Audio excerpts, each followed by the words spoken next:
Kırıldı diye de ne aldım ben bunu? O donzuda boş verdim. Donzuya saldım boş verdim. TikTok'ta sen akşam atı gelmedi. Hə qardaşlar, Selyan, Kirçay, ayın 4-ü, noyabr 2025-ci il. Qarnı dolu değil mi? Bu da bizim bu yağışla gəlib tutduğumuz sazan, çəkik. Ətərdir dostlar, xoşunuza gəldi. Dünən bir dənə, bu gün də bir dənə.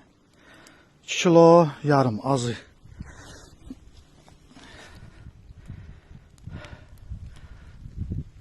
Xoşunuza gəldi. Allah bütün balıqçılar üçün yetirsin, bizlər də onun içində.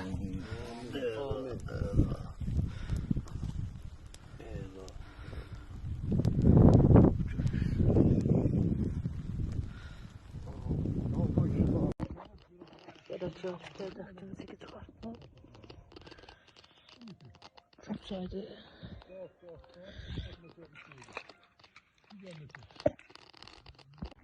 Kırıldı diye de ne aldım ben bunu? O donzuda boş verdim. Donzuya saldım boş verdim. TikTok'ta sen akşam atı gelmedi.